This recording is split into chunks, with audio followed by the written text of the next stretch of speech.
Let's turn to our first interview today. In studio, we have with us Dennis Hogan. He is from Ascension Catholic Parish in Boone County. He is a new convert to Catholicism, and so we're eager to talk to him about that. Dennis, thanks for coming on the Catholic Morning Show. Thank you for having me. It is wonderful to have you with us. So, I myself am a convert. That was 2 decades ago. But every time I get a chance to go to the Easter Vigil, that sort of first time seeing the Easter candle and thinking about what it meant to say yes to all of those questions that were asked for me, made anew every time. So what was it like after all that preparation to actually be there at the vigil?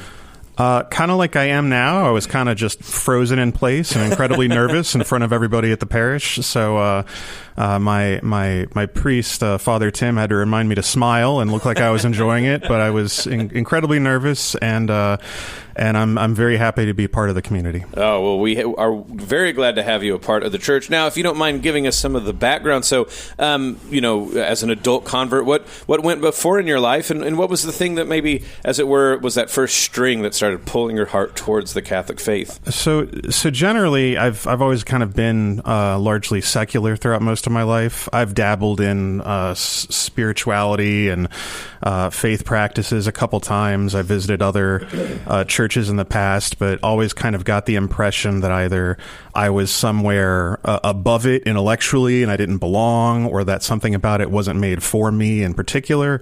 And I just never gave it much of a chance after the fact.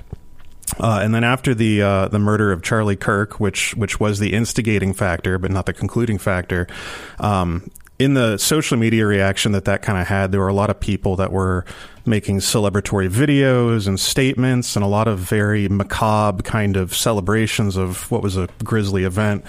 And I found myself judging them. I'd see all this online. I'd be judging and thinking, oh, that's so terrible. That's so evil. These people are so awful. And then I kind of started to think about my own behavior in reflections. So the way I've tried to explain it to people is like if you can imagine a number line, if you're familiar with the math concept of a number line. So like I'm looking towards the negative direction and I see this activity that I think is heinous and awful, but then I look down at my feet and I don't know what number I'm standing on. So I don't know if I'm at -5 and they're at -100, or if I'm at -20 and they're at -100. And so I felt like I started to have no place to judge, and I wanted to find a foundation for that. And, I kind of looked into my genealogy, and I found a lot of Irish Catholics immigrating to Canada and moving into the United States. And I kind of thought, well, what did they believe that sent them over here and felt so brave to do those things? And St. Malachy's here in Madrid, where I live, and I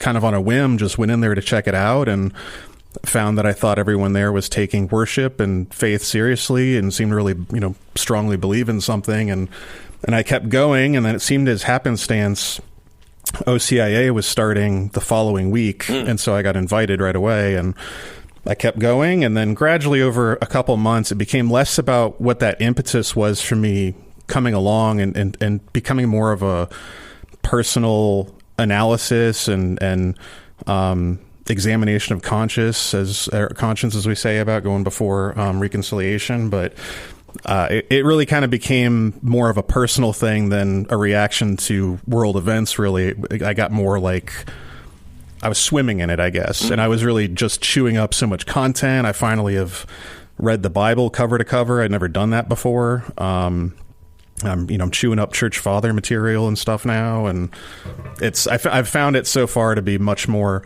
intellectually stimulating than I ever gave it credit for. And the sacraments, the ritual is all the history, the aesthetics, the art. It's all very I told I forget who I told recently, but I said that it's kind of like the theological thought processes and the analysis of like the church doctors and stuff. Like you realize that there's people that have been thinking the same things you're trying to think about and digest for thousands of years, and rather than trying to start from ground zero, you can like stand on the shoulders of giants kind of thing and look forward from what other people have thought and written down in the past. Now, from what you've been saying with analysis and math lines and things like this, can I ask you, what is it that you do for a living? I'm an engineer. That's what I figured, yes. Okay, so this is really good because I also have listed here that Saint Augustine played a very big role or at least a role in your conversion.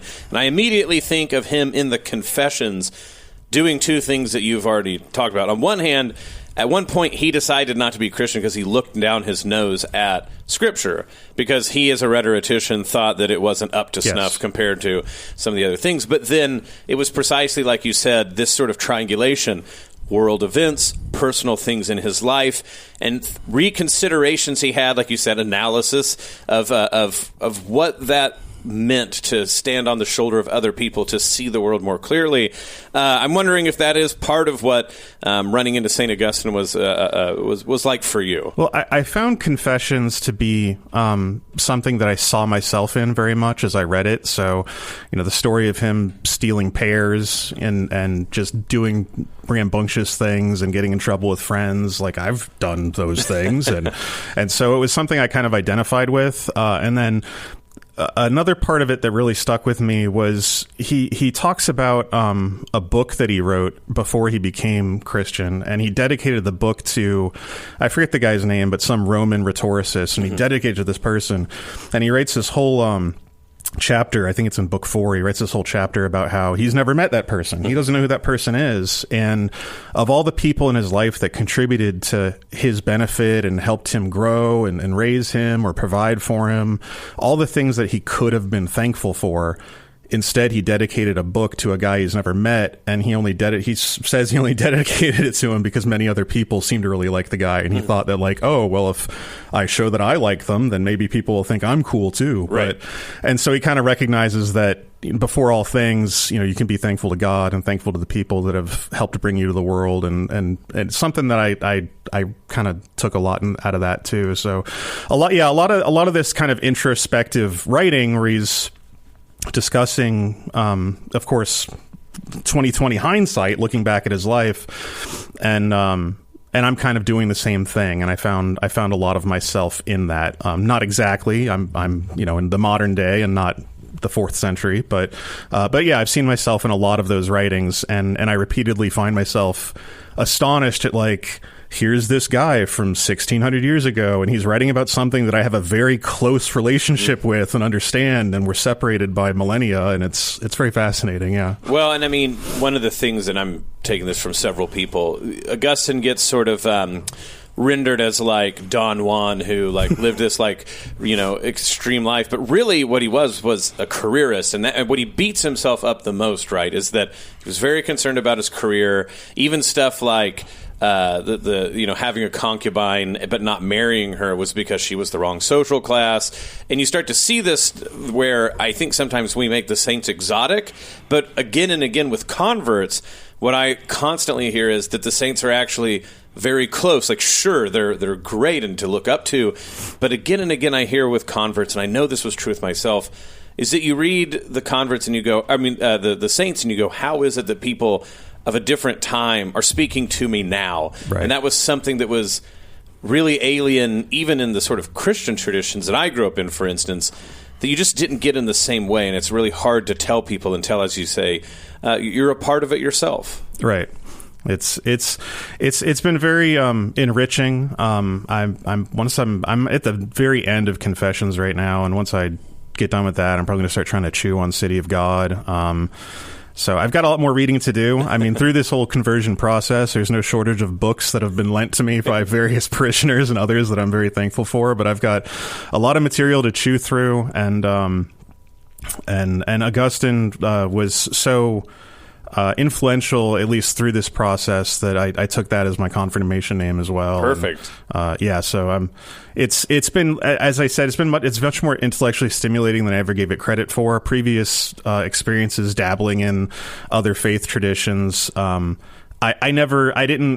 didn't give it the chance, or at least I did not find myself as stimulated as I have been through the amount of content and wealth of material there is to really digest prayers, practices, sacramentals. There's so much to do and so much to learn, and I'm still only kind of scratched the surface. Well, that's the other thing I was going to ask is, okay, so intellectual converts reading into the faith, very familiar with that myself, but what's it like been so far just in these, for the opening salvo of days, as it were, as a Catholic, to go go, okay, as I am being stimulated intellectually, what is it like to be formed in the practical day-to-day aspects that the faith allows us, both with liturgical and prayer practice, but also the practice of belonging to a community and learning to be a part of a group in a particular place? Well, I of course I do a daily rosary, so I do that every morning. Usually right after I kind of get out of the shower, I do a rosary. So I started waking up 20 minutes earlier to make time for that. And I've been doing that for months and months now. But so there's that. And in the opening salvo post vigil, I think I'm trying to do my best to show appreciation and thankfulness to the parish that brought me in. I started making rosaries, and I'm kind of like slowly trying to make one for everybody that's been a part of my conversion. And it takes a while. I'm twisting wires and doing all the crafting and beads, and nice. I can usually grind one out in about 4 hours. But so I'm slowly working out. I'm doing that, and I'm trying to show appreciation. I'm cooking up. I'm not done with, but I'm working on trying to put together like a Bible study or teaching session to kind of tackle the theology or the thought behind the beloved disciple in the Gospel of John, which is another key of my conversion, I think, was I believe in, well, I like the idea that the beloved disciple, which many people kind of joke about being, oh, that's John talking about himself, haha, it's funny. And but I like the take that the beloved disciple is the reader themselves, and that it's Christ speaking through history, through the words, through the inspiration to John as he wrote the gospel to find you in that very moment where he addresses the beloved disciple.